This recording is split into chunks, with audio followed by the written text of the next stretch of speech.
नमस्कार। तो चलिए आज सीधा सीधा बात करते हैं सरसों के बाजार की। देखते हैं कि ताज़ा हलचल क्या है, खास तौर पर राजस्थान की मंडियों में भाव को लेकर। किसान भाइयों, सरसों के भाव में ना अचानक एक बड़ी हलचल आई है।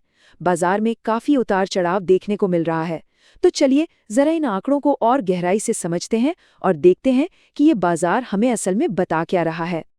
तो सबसे पहला और सबसे ज़रूरी सवाल, आज का औसत भाव क्या चल रहा है? आइए, सबसे पहले पूरे राजस्थान की स्थिति पर एक नज़र डाल लेते हैं। तो ये देखिए, 22 मार्च 2026 के हिसाब से राजस्थान में सरसों का जो औसत भाव रहा, वो है 6,200 रुपये प्रति क्विंटल। ये एक बहुत ही ज़रूरी आंकड़ा है, जो हमें एक पहली झलक देता है कि बाजार कहाँ खड़ा है। अब ये स्लाइड बड़ी दिलचस्प है। 21 मार्च की जो सरकारी रिपोर्ट है, उसमें औसत, न्यूनतम और अधिकतम तीनों ही भाव 6,200 रुपये दिखाए गए हैं। ये पूरे राज्य का एक औसत आंकड़ा है, आप जानते हैं। लेकिन असली कहानी तो तब सामने आती है जब हम जरा और अंदर झांकते हैं। तो चलिए अब अगले हिस्से में ये देखते हैं कि ये भाव एक जगह पर टिका हुआ है या इसमें तेजी से बदलाव आ रहा है। आखिर पिछले कुछ दिनों में हुआ क्या है?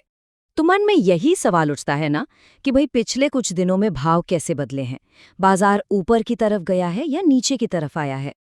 ये देखिए, ये स्लाइड पिछले 5 दिनों की पूरी कहानी बता रही है। 19 मार्च को भाव था 5,800 रुपये, जो 21 मार्च को बढ़कर सीधा 6,404 तक पहुंच गया और फिर 22 मार्च को वापस 6,200 पर आ गया। मतलब साफ है कि बाजार में काफी अस्थिरता है। भाव एक जगह टिक नहीं रहा। तो एक और जरूरी बात, राज्य का जो औसत भाव है ना, वो सिर्फ आधी कहानी बताता है। असली हकीकत तो मंडियों के अंदर है।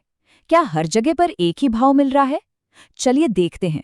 जी हाँ, ये याद रखना बहुत ज़रूरी है कि ये जो 6200 रुपये का आंकड़ा है, ये सिर्फ एक औसत है। हर मंडी की अपनी एक अलग कहानी है, अपना अलग भाव है। और यही समझना हमारे लिए सबसे ज़्यादा काम का है।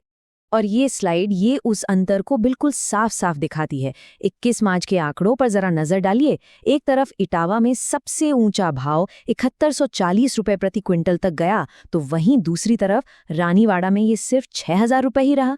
अरे देवुरी जैसी मंडी में तो एक ही दिन में कम से कम और ज्यादा से ज्यादा भाव के बीच ही 1,500 रुपये का फर्क है।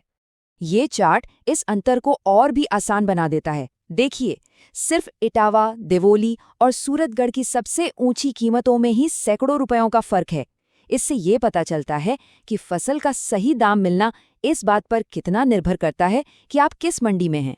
तो ठीक है, ये सारे नंबर और चार्ट्स देख लिए, लेकिन इन सब का किसान भाइयों के लिए मतलब क्या है?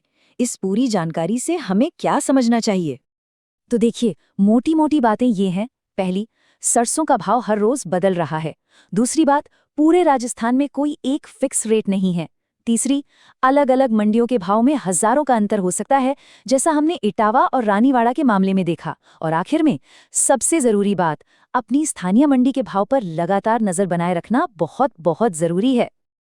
तो आज हमने आंकड़ों को देखा, उन्हें समझा। अब इन सबके बाद एक सवाल मन में जरूर आता है। इस बाजार की हलचल को देखते हुए आगे के लिए क्या अनुमान लगाया जा सकता है? इस पर जरूर सोचिएगा।